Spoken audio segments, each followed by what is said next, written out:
Let's just go quickly to intense boost, because And what is the result on color fading? Like my hair, for instance, I have to tone every second week. Will that help for me for the color not to fade that much? what would you say as a hairdresser is the primary reason your hair fades? I can't say that word in front of everybody. So if it was I sort of... went in 6 months from pitch black for 18 years to this red. Right, My hair is stuff. That's okay. the So reason it's why. been through it.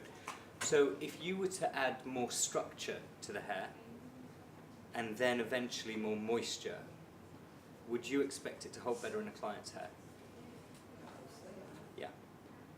So your own confidence in what Kerastraight can do can answer that. You would automatically benefit from that. I can't promise you that it's going to be as virgin hair would be, No, I doubt it very much. If hairdresser can have virgin hair then. but it would definitely improve the lastability. And the other language that I use with a client is maximizing the lastability to get it to last the most it possibly could. So even if their hair is prone to fading, some of it could be lifestyle. That's why I asked you why does it fade? Because if you told me, you know, I'm actually training for the Olympics and I'm swim 6 times a day and that sort of thing, then doing that isn't going to help. But as you said, it was down to a external factor that happened and is no longer happening. So if you were still colour changing your hair every other week, you're still going to have the same problem. So something that did happen and now you want to get back, potentially it will offer you, or it will maximise your lastability of colour, your manageability and the condition and strength of your hair. Again, you might want to use the principles behind what you would recommend someone to use at home. So your client, you finish their hair 9 times out of 10, and I'm sure if you're here with your salon owner or you're a manager of a salon, 10 times out of 10 you're recommending home care to exactly what you should be using at home.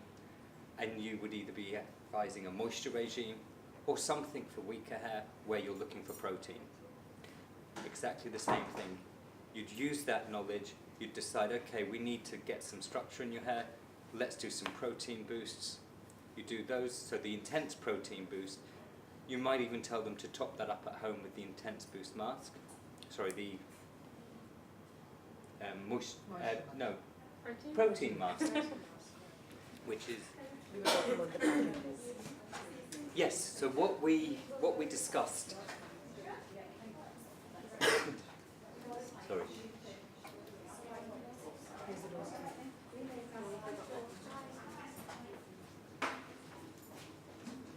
So in this morning's session, we discussed how we could perhaps encourage people to be involved in that complete package.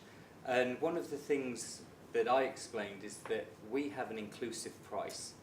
So you get the home care, you get the straight maintained shampoo and conditioner with the package. You can't buy them alone. Now, if you're already doing it separately and people are like, well, I'm not going to start paying more and that sort of thing, you know, I can't tell you what's best for your clients. You know your clients. You know what will break the donkey's back and what won't.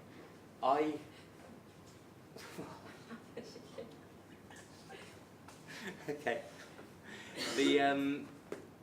But the other alternative is for the one time, maybe offer them a discount on the package of buying the straight maintain shampoo. They'll see a real difference.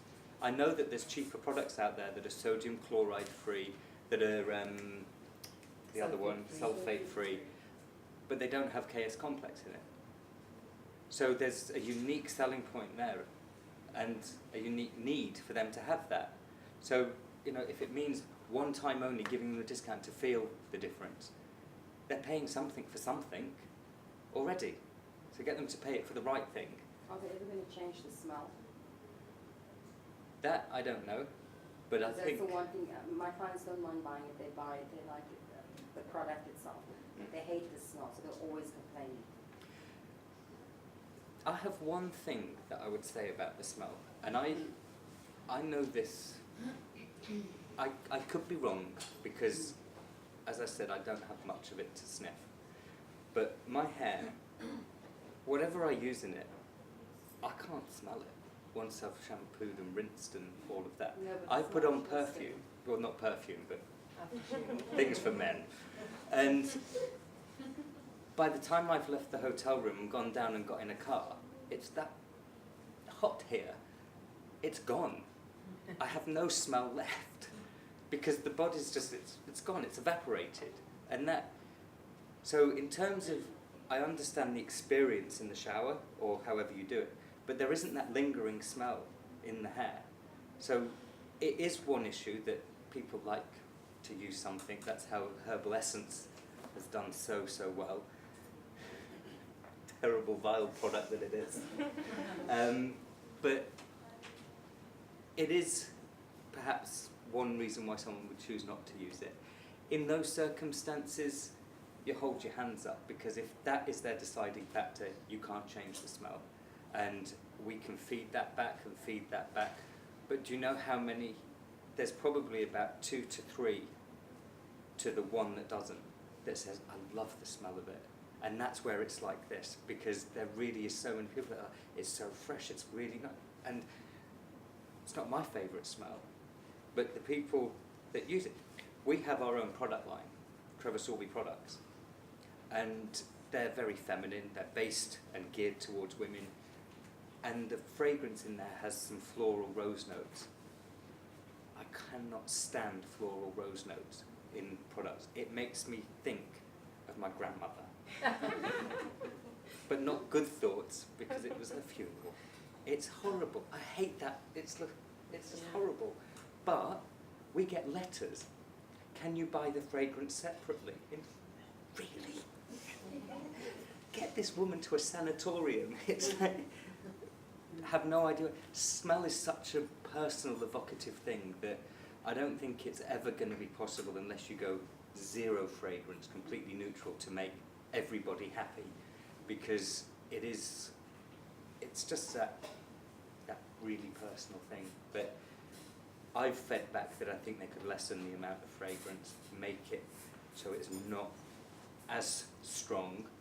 I'm imagining that if you're feeding that back, other people are saying that, you know, Jez wants the best product, the product that everybody loves. So if it's necessary to reduce the fragrance level, perhaps he'll do it. But even if you have it with no fragrance, there'll be some women that say, Yeah. oh, it doesn't make my hair smell at all. You cannot have What we some really smell, need you're is sort of like an add your own fragrance. a little So additive. what I basically do now is I sell them the sedum. The sedum has a nice smell. The ultimate oil. The ultimate oil fragrance is lovely, isn't So it? what they do is the shampoo doesn't smell good, but the lasting Uh-huh. smell comes from the sedum. Increases your sales. And so they put that in afterwards. Yes. You know, the other thing they can do, put the ultimate oil in it, in the conditioner. Yes, as a treatment. Really nice, and helps to take away a little bit of that, and then a little bit afterwards as well. Then they'll use it twice as fast, and that's another sale.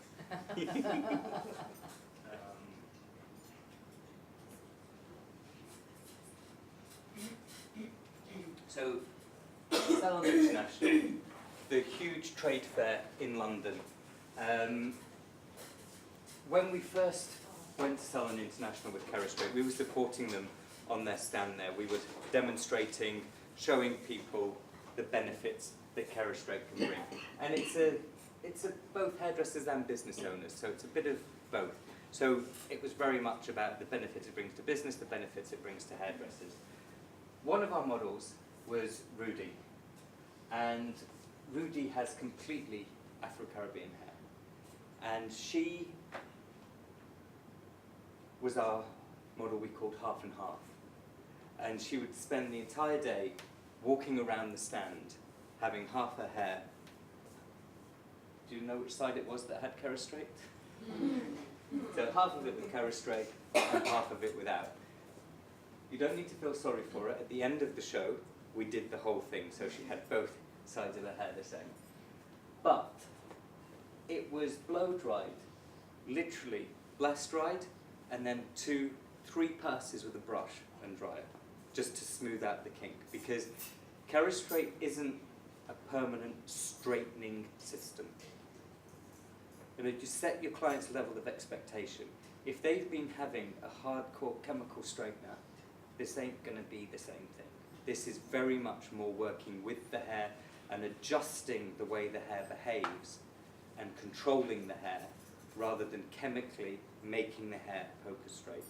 It just can't do that. And that isn't a negative thing, it's a very positive thing. Because one of the things that gets fed back all the time is that the reason that most Kerastraight clients have Kerastraight and not a chemical straightener is they want choice, they want versatility. If they want to blow dry their hair straight, they can. They want it curly, they can add curls in it. Even if their hair's straight, you blow dry a Kerastraight with a round brush, and that will last longer than without a Kerastraight. So that woman that's left my hair always drops. It will last longer. Why? Because there's more structure in the hair. So we've mentioned choices. Rudy described it in one word, and every few minutes I was shoving a microphone in her face. Rudy, what do you think of your hair? And the word was ridiculous. She said, I can't believe how this has worked. I straightened my hair for years and years and years. It broke off one time and I've never touched them again. We had spoken to her about how this couldn't do that, wouldn't do that, and she's a professional model, and her hair's very important to her, and she allowed us to do it.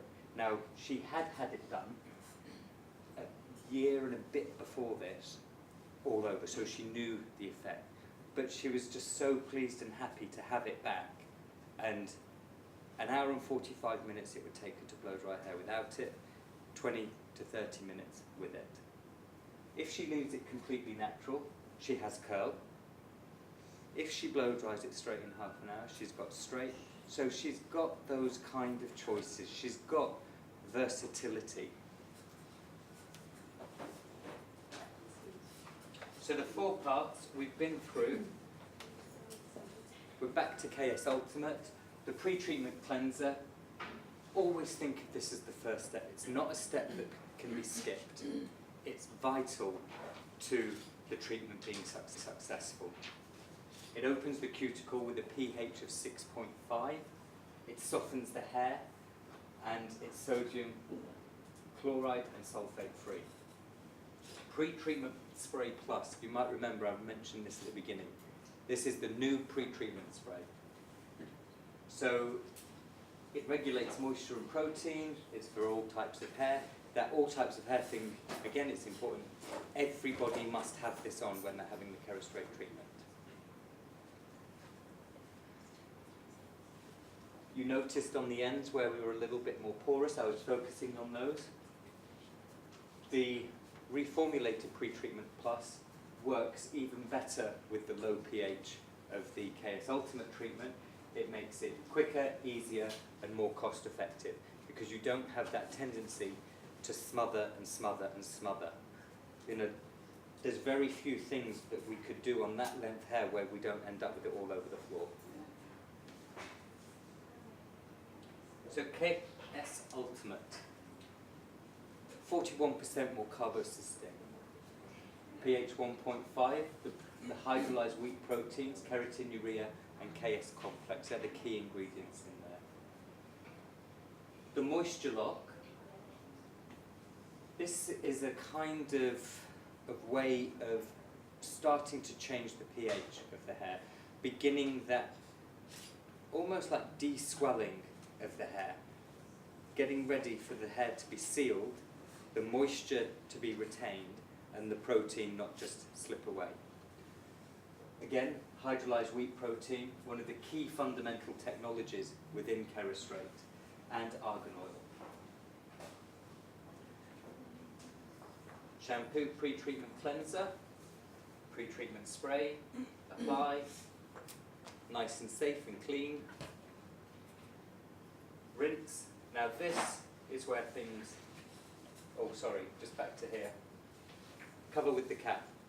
Key point for those that haven't been, if you never have used it, then this is the way we'll be going forward and taking that in our education. Now we've got on here 30 to 45 minutes. Very occasionally, like situations today, I'm going a bit more than that. I'm just doing an extra 5. Some of that is probably the old-fashioned hairdresser in me that leaving it for 5 more might just give me a little bit of a kick from it. Might not actually do anything at all in terms of those 5 minutes, but I feel happier. I think as well from experience, it's that thing of hairdressers are quite impatient creatures. You know, we want the results now. Colour sometimes can be a little bit of a nightmare when you're waiting for it to develop. It's like, yeah, I'm sure it's close enough. So quite often when I'm doing this, I actually have to discipline myself and like, no, I'm going to do 50. Because then at like 47, when I'm like, well, by the time we get to the backwash, it's going to be 50. That's the kind of thing that you just want in your head. And covering with the cap. The moisture lock. Now the rinsing had been at one point described as being a good couple minutes. I think it was 1 to 2 minutes. We're now suggesting 10 to 20 seconds. If the hair is very white or very blonde, add a little bit more time on there. It says extra minute. You can probably get away with a little bit less. But let me tell you how you calculate that, because we've got those, but we've got a whole host of seconds in between. Length of hair will help determine how long. Really thick hair, it's going to be a little bit more difficult. The way I do it, I add a little bit of water, and a bit like taking a colour off, I emulsify just a little bit. A little bit of water, emulsify, then when I rinse, I can do a 20-second rinse, even on quite thick hair. What you don't want to do is start rinsing here. So we've got our lady sitting at the back, we should start rinsing here, and you do that, and nothing has been rinsed here. So it's an all-over sort of rinse. It's a little bit, but emulsification helps that. What we need is the protein still to be on the hair. At this stage, it's possible, if we rinsed and rinsed and rinsed and rinsed and rinsed and rinsed and rinsed, there'll be no protein left. So all the time we just spent inviting it in, taking it to the front of the queue, opening the doors, suddenly it's all gone. It's like that moment in the nightclub when the lights come on and there's nothing there, just you. Not that that has ever happened to me. Moisture lock is applied. You leave that on for 2 minutes. And again, just a very quick rinse. When I'm rinsing with both of them, well, more so with the first bit, what I was going to say is, when I squeeze the hair, I don't want clear water to be running out. I want to still see a little bit of milkiness to that water. That's how I know that there is some product left in there. If you get to the clear stage, you might have gone too far. 2 minutes, rinse for 20 to 30 seconds with the moisture lock. We then blow dry at 100%. Now you can see, I just realised I'm wearing the same belt today. Because do you ever do that with pictures of yourself? I wasn't looking at the hair at all there, I was looking if I looked fat. I'm using a round brush there. You can do a proper blow dry. Bear in mind you are going to be going over it with some irons. So if you're doing a pin set blow dry and all of that, it's not going to look like a pin set blow dry once you've gone over it with irons. But in order to get a bit of lift and volume out of it, yes. Also, this stage, we're looking for the smoothing, straightening side of it. So the blow dry isn't going to give us or deliver the maximum amount of straightness. It starts the process, but it doesn't deliver, and it doesn't finish it. So dry it off, little root lift if you want to. Then ironing. We're going to talk about ironing, how many passes, what temperature and all of that. Once we get going with our model, we have 4 minutes.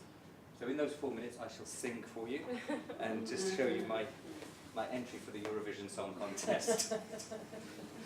No, what we can do is I'm going to talk to you about the application matrix. Do most people sort of keep this on the wall? Yes. I have to, because my memory is shocking, and I get my degrees mixed up with my minutes and my rinses mixed up with my passes, and I end up thinking, like, what am I doing? So I like this on my wall, so that as I'm in and out of my dispensary, I can just, yeah, I know I was right, because I'm never wrong. And it's that thing of looking at what you're going to do. So we've got white, grey hair, normal coloured, dry, damaged, and resistant, very curly, afro or virgin hair. Now, we range from a minimum temperature of 180. There are instances where I've seen highlights go wrong around the front and someone started to experience breakage. They've come to us for salvation and we Kerastraight them. And I have done 160. The reason I've gone so low is that it wasn't with the promise of you're going to have wonderfully straight hair. It was I'm going to help you keep your hair on your head, that sort of thing. So that the expectation there is that the hair will just still be attached, but in better condition, which I can deliver at 160. If I was absolutely, the lady had really frizzy hair and she wants it repaired and completely straight, I'm going to struggle to offer that because our primary indicators, which would be, sorry, let me start that again. The primary areas of concern have contradictory indicators. So the fact that the hair is breaking contradicts getting it as straight as possible straight away. The more, if there is danger of breakage, you're going to have to go carefully. You're going to have to take that into account. It has to be proceed with caution. So you can promise one or the other, and depending on the hair type. Does that sort of cover that part of that? Yeah? Yes. So, occasionally 160, but more often than not 180 through to 230. Now 230, we're looking at really resistant hair with a good element of condition. If you're dealing with hair that is really resistant, so let's take afro, because afro can sometimes give us that I'm not sure what to do because it can be weaker. The very structure of the hair, and the Afro-Caribbean hair structure isn't equal throughout its length. So the width of a hair, when you look at it in a microscope, it gets thicker and thinner, thicker and thinner. So it actually changes along its length. That means that the thin bits are weak points. So sometimes you're like, I used the most gentle thing and it broke. And it's sort of, well, when you use the most gentle thing, what do you mean? Well, I put on bleach with 20 volume and I left it for 2.5 hours because it wasn't, and it broke, did it? Okay. It's that thing of, but it's so strong. It's not. It can be really fragile. It might have some degree of difficulty in lifting, but that's to do with distribution of pigment and the fact that pigments are very small within the hair structure, not the fact that the hair is dark or the hair is curly. So with that, it's always worth elasticity testing, seeing how easily that hair snaps. Only do that on 1 or 2 pieces, because you don't want to start scaring the client. But it gives you your indicator as what can this hair take. In the UK, we have an awful lot of mixed race hair, where it could appear like Afro-Caribbean hair, but actually it's behaving a little bit more like incredibly curly Caucasian hair. That happens an awful lot. And the elasticity will be greater in there and it can take more. But those hair types, so where it says afro here, don't go in all guns blazing. If you happen to have clients, because everyone's clientele will differ. Some people will do more afro hair, other people may not even come across it. But just use your experience of having worked with afro hair when making decisions there. Because to me, afro can also sit at the be very, very delicate and careful. And do you find that sometimes, yeah? Because it can be a very fine texture. Exactly. And there's other things like traction hair loss and things that you come across. You know, it's an area that you need, I think, to build 100% confidence before you go jumping in and doing that. Get to know Kerastraight really well. So sometimes taking off the Kerastraight hat, putting on the Trevor Sorby hat. Not that I ignore this, I use this as a cross-reference guide. So our hair was normal, so we were in the middle. It's also very curly. That then confuses me. You should go for the one that is the highest, and in this case I will. But sometimes there could be that thing of, well, the ends are the bit that concern me. The root's really resistant. It's never been coloured. The ends have had, like, you know, maybe lots of chlorine, those sorts of things, and it's feeling dry, and I'm worried. The way around that is sometimes using 2 sets of irons, one temperature, one another. The first pass I would always do with the same temperature, because I wouldn't interrupt the first pass. Would that be the lower temperature or higher temperature? High. The first pass is your... Yeah, Keep but that sounds very tempting. So it's also your protective layer. What I was going to go into an explanation of an advert we used to have in the UK, and then I realised that you probably don't even know it. No. But there was something called ready break. It's a hot porridge that you have in the morning, and especially in winter, freezing cold. And these kids would be going off to school having had their ready break, and they had this ready break glow, which was this red thing all around them. And that's how I think of the first seal. You're sealing in the moisture, you're sealing in the protection, you're sealing in the protein. That first pass is the most vital, important pass. What you do then, to me, is the tailoring, and it's the bit that this needs more passes, this needs less, this needs cooler, this needs hotter. But go to the maximum you can go to for the hair type. So if it is very curly and resistant, you'll be okay with the first pass doing that. If the ends were very fragile, I might go slightly faster, just so that, because what you don't want is to burn the hair, ultimately. And that's the fear that so many hairdressers have. I'm using this iron on hair that I know is fragile.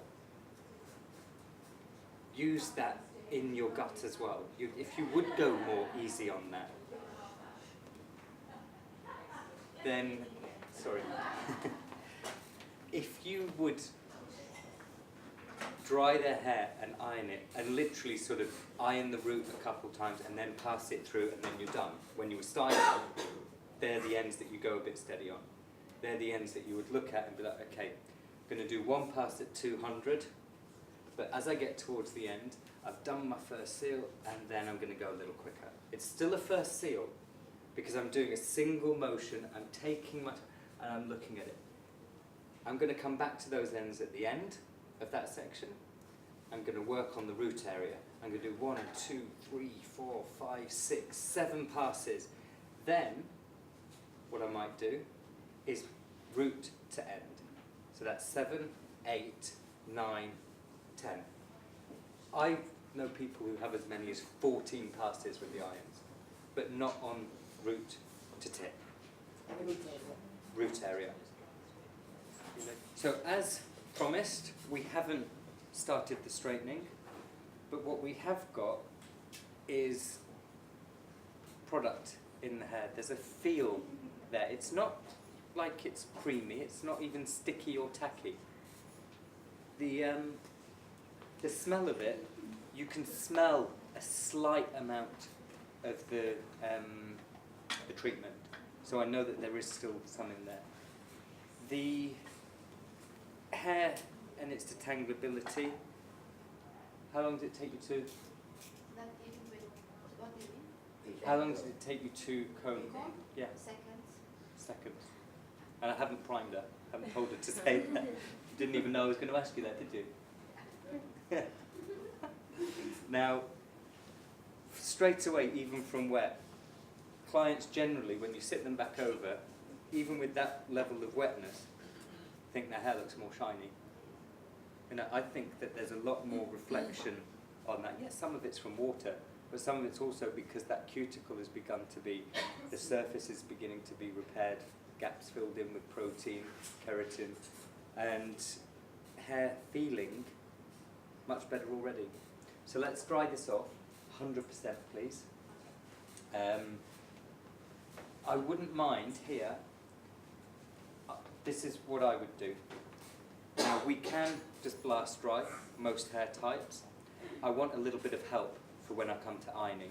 So we're going to blast dry, then use a paddle brush, blast dry, paddle brush, so that we start to smooth the hair out. You can use an iron brush? I could, but for timing's sake and the fact that I'm just giving this a pull, and when I pull that, there's not a huge reversion straight back to that. So I'm happy that I can get a straightening iron to make that straight enough. If the hair was a bit shorter and a bit more jumpy, I probably would.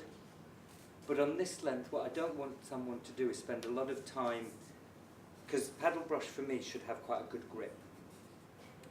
I don't use the paddle brush that's like really spaced out.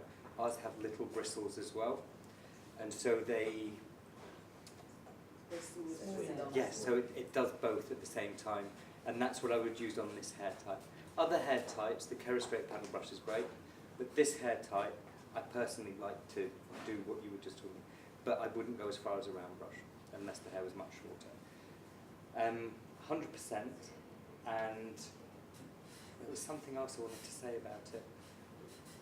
I hate it when the thought goes. Not too hot for hair.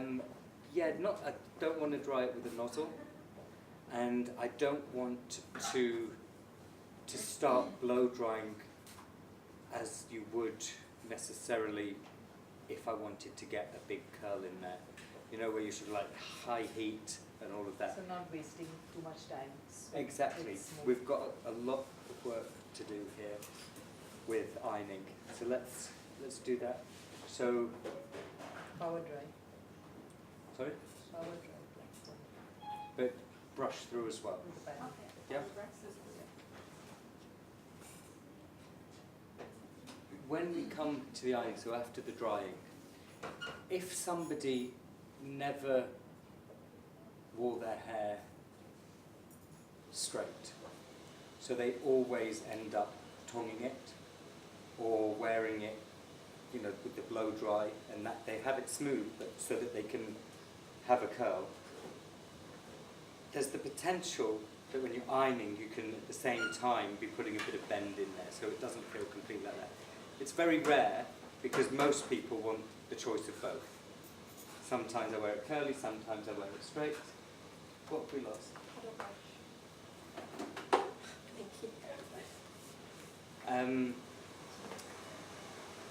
And so it's very rare that you'd find yourself with a need to do that. Most often you would find that what you need to do is as straight as possible to leave the salon. But just, my clients don't, and it may differ slightly here, but my clients don't want that completely stuck to the head kind of straight. I know that with really thick hair, particularly from the Middle East, it might be much more desirable to have it absolutely as flat as possible. No? No, lots of our clients don't like it either. It's like Oh. Mula today. Like Bollywood Yeah. Mula is one of the few that wants it Okay. quite stuck like that. Stuck. Straight, yes. Yeah, it's Pin straight as they call it. so it's that thing of a little bit of root lift in there is perfectly possible. That natural straight look as opposed to that I've ironed it straight and I've then put product in it and then ironed it again, and away from the Japanese style straightening. Now, we can, we've talked about the fact that they're sodium chloride and sulfate free.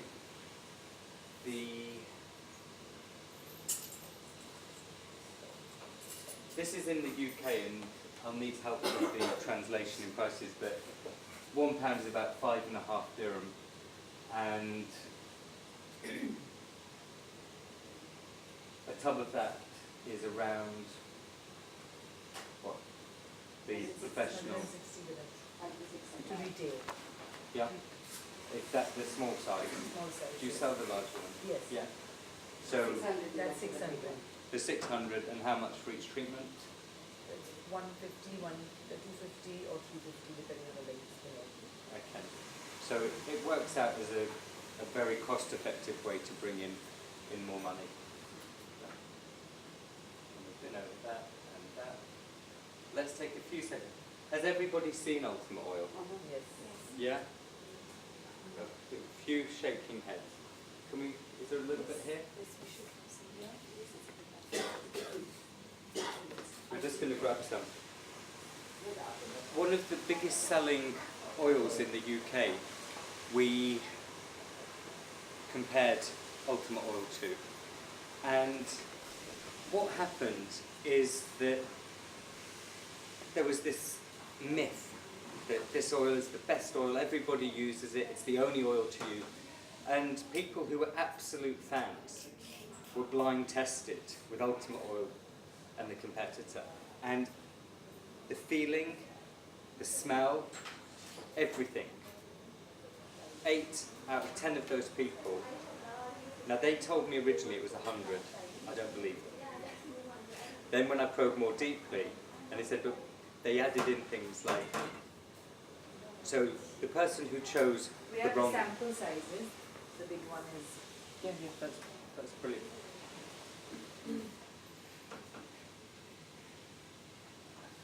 Have a little feel and a sniff.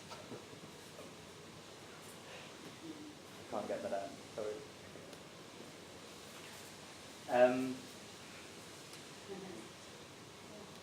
So the people that chose the wrong side were then prompted a little bit more, but don't you prefer the smell? Or what about smell? So they brought in different factors. So when someone chose it, so for me, it still though showed that Ultimate Oil held up more than better. It's exceeded its competitor.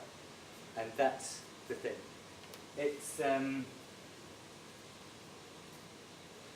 specially chosen oils. I can never, ever, ever remember all 9, but you have a little menu. You can show pictures if you prefer. So we can teach our children which one's which oils are in Ultimate Oil, or we can read it here. Key ones for me that I think consumers pick up on are the argan oil and coconut oil. A lot of people have heard of those. I've got lots of clients, especially Afro hair as well. Coconut oil coming in the jar, and they're like, no, I smother my hair in coconut. Using Ultimate Oil as a pre-shampoo treatment, so actually putting the oil into the hair, allowing it time to sort of sink in Unwashed hair. in unwashed hair, and then doing the shampoo. So that there was almost a level of protection there before you began the cleansing process, and then a few drops in the conditioning element. That's very good. Now the styling side of it, I don't style hair. I'm a technical specialist, and our stylists do that. I want to tell you a couple of things that I do know from experience. The Root Lift Spray Gel, this was designed to give volume, but the one thing that we didn't really count on was that the hydrolyzed wheat protein, when you heat it, thickens. So really fine hair, not only are you getting root lift, you're getting a thickening effect. So when and it's very occasionally that I do it, like maybe when it's a very big hairdressing event, I might have someone blow dry my hair. Because it's easy. Get it shampooed, then they'll blow dry, but they'll put a bit of that in. And the difference it feels from a personal level, it's really good. The reason I don't do it on a daily basis is because for years now, I've had no necessity to own a hairdryer. So at home, I don't even have a hairdryer.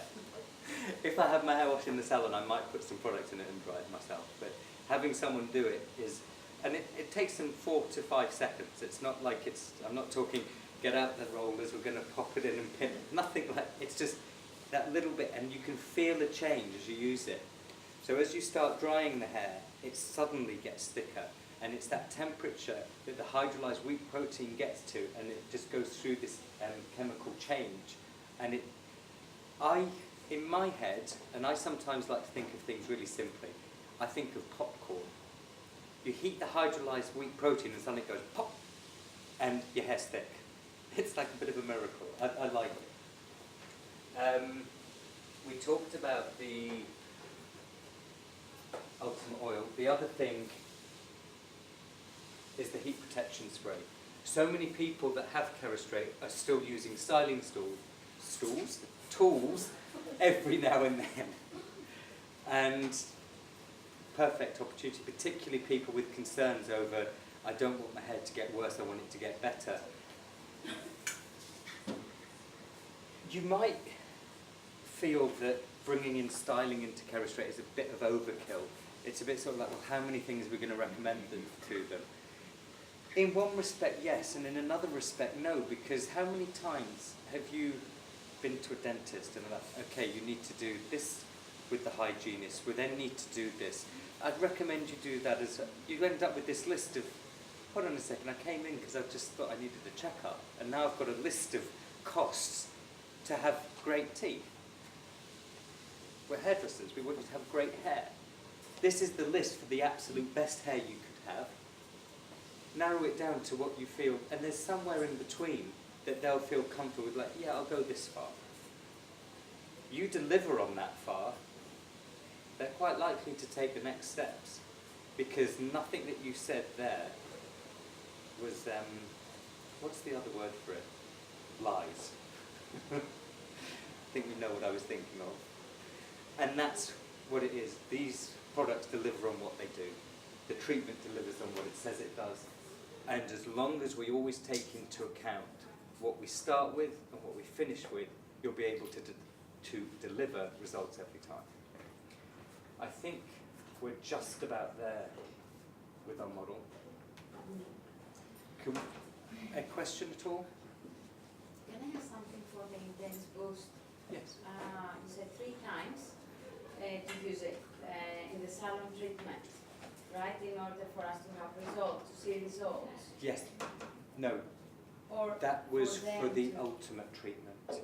So if you have 3 ultimate treatments, right? Yeah. The intense boost is something that you would need to do. We decided here probably 2 to 3 weeks. Yeah. I found that people that I used to 2 to 3 weeks here didn't get the good result. The Kerastraight didn't last them as long. But those who's actually doing it once a week at home now, the Kerastraights are lasting longer. No, we're talking about the intense boost. So intense boost. Intense is supposed to last 30 days according to them. But here, because So in the UK with our water, it will last 30 days. Sun and exposure, AC. Privacy. 30 days doesn't last. I think. So 2 to 3 weeks, about 3 weeks is what I would say. But if they're using the mask at home, Are they using it, topping it up? Yeah. Yes. So that's what I've asked you, like, do. Look and Make job. It's so. Are we? Did I clear that point up for you?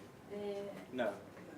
Okay. So the KS Ultimate treatment. So what we've done here, if we were needing this to repair someone's hair, and the promise that Kerastraight makes is that 3 applications. So you do this 3 times over the course of. So on the 9th month, your hair will be at its maximum optimal strength. You will not be able to repair it further. So it will be as strong as it possibly can be. 9 months. That's based on doing it once every 3 months. Some people, and this is because it's of such a concern, they may do it after 2 months. So it could be in 6 months' time. And for the intense boost though, sometimes as you said, they are not going to see great results from one time. They will see a great result from one time. Oh, from one time? Yeah. Because it's not, that's a semi-permanent. So the first time you use it, the second you finish their hair, there's a difference. They walk out of the salon and that difference will last, we say 30 days in the UK, we can more or less half that here because the water is more aggressive. If they want even longer out of it, so if they want their 30 days, we say, or we recommend from local experience, also when you shampoo, use a little bit of the mask as your conditioner. So you're topping your intense boost up. So by doing that, you will get longer out of it. Is that okay now? No, I've got another question regarding the mask treatment, another inside treatment. Yeah. You know, when the client's just coming in for the mask You treatment, start section. you do a deep cleanse shampoo, and then you do the mask on top. What if she just comes in after she's had a Kerastraight done 2-3 weeks ago and she just wants to top up? Do you still use the pre-cleanse shampoo, or do you use the regular moisture, the maintained shampoo? I would always use the pre-treatment cleanser. It wouldn't strip the Kerastraight off? There's nothing in it to strip. So you're not going to strip out the proteins. It's sodium chloride free and sulfate free. So it fits in with the Kerastraight philosophy on how to treat protein. So what So it, even if she came back a week later and she said, I want the intense boost on top of the Kerastraight. yeah, I would say a week would be way too soon. And Because you know what often happens, people have Kerastraights done here, and as you know, when you do colours and things, it washes out a lot quicker. It was with clients that saw me 4 times a week here. So after a week, they just feel they want it back. intense So you boost. do the intense boost, that's what I generally recommend to them is the moisture boost, because there's enough protein in there. Yeah. So my Yeah, question I'm is just going to come on to that bit. my question is just, do you put the 3-cleanse shampoo or do you use the other one? But I still would worry about an intense boost so soon. I would probably go just for a mask, because the level of protein in that hair that close to having done it, in that week, realistically, our hope would be that that client has had improved manageability and longer lasting blow dries, or needed to shampoo less. So 2 or 3 shampoos later, I would recommend just a regular moisture mask. So use it, so it could be something that you recommend they do if she doesn't want to come in for it, and then pop in and see me in 2 weeks' time, and see me every 2 weeks to keep it topped up. Well, it's just that closeness to it. It almost makes me feel that it would feel to the client incomplete, that I need something in another week's time. And But not I know you're always. not I'm saying saying, like if she's had, a lot of clients do their Kerastraights and they do a full head of highlights and root colour after. So they're feeling the damage on their hair again. right, so if you go through another chemical treatment, then yes, topping up with an intense boost could be a good idea. But if it was sort of, I saw you last week and had my Kerastraight, now I'm back and I want an intense boost, that's what I thought you meant. No. So That's what I'm saying, people they're get back swerve to when do they their a lot of colour other and, things, yes. right, okay. In that situation, yes, because there's another To reason why. replenish whatever you put. Yes, exactly. So that makes sense to me. Sorry, I didn't quite understand.